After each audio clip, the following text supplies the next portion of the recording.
काव्या की शादी बड़ी धूमधाम से संपन्न हुई और वो अपने ससुराल आई। ससुराल में उसे बहुत प्यार मिला, लेकिन शादी से पहले से ही वो एक बात से हमेशा टेंशन में रहती थी। उसने सुना था कि जेठानियां बहुत तेज होती हैं और देवरानी की बिल्कुल मदद नहीं करती। सासू माँ ने काव्या को रोटियां बनाने को कहा तो काव्या परेशान हो गई। काव्या की जेठानी सविता, जो घर की बड़ी बहू थी, हर काम में निपुण थी, खासकर रोटियां बनाने में। मैं क्या करूं? अब तो सासू माँ ने मुझे भी रोटियां बनाने के लिए बोल दिया है, पर मैं यहाँ पर किसी से ये भी नहीं कह सकती कि मुझे मुलायम रोटियां बनानी नहीं आती। घर पर तो मैं जब भी रोटियां बनाती थी तो मेरी रोटी सूख जाती थी।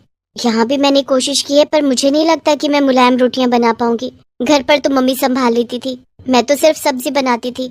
रोटी का काम मम्मी के जिम्मे था, पर यहाँ पर तो सासू माँ ने मुझे ही रोटियां बनाने के लिए बोल दिया है। अब रात की रोटियां मैं कैसे बनाऊं, मुझे कुछ समझ नहीं आ रहा। क्या करूंगी?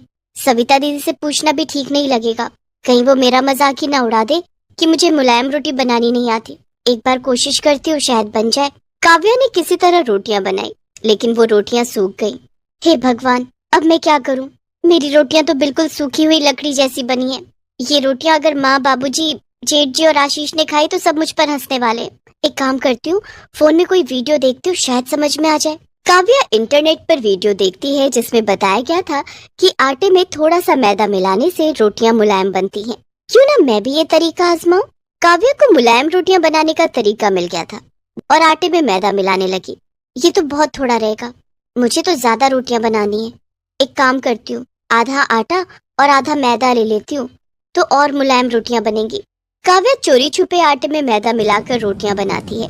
रोटियां मुलायम बन जाती हैं और परिवार के सदस्य उसकी तारीफ करने लगते हैं।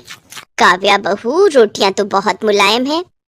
हाँ बहू, रोटियां वाकई में बहुत मुलायम बनी है। काव्या, तुम्हारी रोटियां मुलायम तो बनी हैं, पर साथ में इतनी सफेद बनी हैं मानो हम नान खा रहे हों। काव्या घबरा जाती है। वो ये तो बस। काव्या, आशीष को तो आदत है मजाक करने की, पर रोटियां बहुत बढ़िया बनी हैं। ऐसे ही रोटियां बनाया करो। मजाक कर रहा था, रोटियां बहुत टेस्टी बनी है काव्या। आशीष की बात सुनकर काव्या मुस्कुरा देती है। उस दिन बात खत्म हो गई, पर एक दिन सविता मछली बनाने के लिए ड्रम में मैदा ढूंढ रही थी। तभी उसने देखा मैदे का ड्रम खाली है। मैंने तो कुछ दिन पहले ही मैदा मंगवाया था, पर मैदे का ड्रम खाली क्यों है?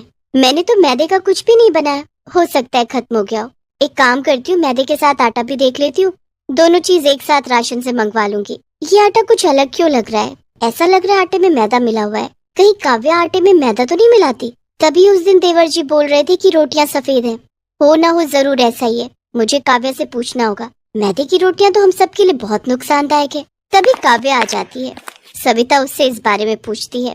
काव्या, सच बताओ, क्या तुमने आटे में कुछ मिलाया है? दीदी, मैंने उसमें थोड़ा सा मैदा मिलाया था ताकि रोटियां मुलायम बन सकें। पर क्यों काव्या, तुमने मैदे की रोटियां क्यों बनाई? ज्यादा मैदा खाने से स्वास्थ्य पर भी बुरा असर पड़ सकता है। मुझे माफ कर दीजिए दीदी, मुझे नहीं पता था कि इससे स्वास्थ्य पर असर पड़ेगा। वो दीदी, जब भी मैं रोटियां बनाती हूँ रोटियां सूख जाती हैं।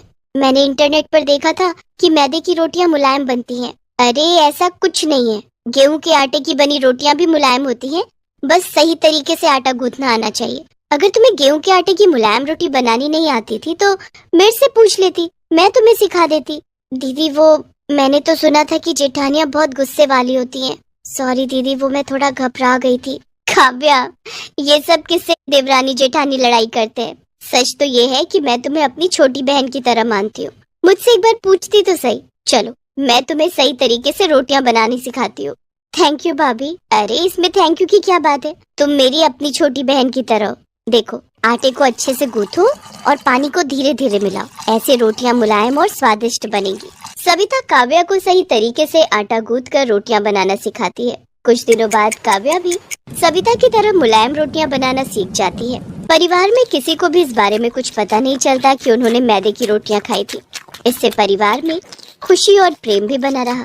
साथ ही सविता और काव्या दोनों देवरानी जेठानी का रिश्ता और भी मजबूत हो गया और दोनों ने मिलकर परिवार को खुशहाल बनाए रखा।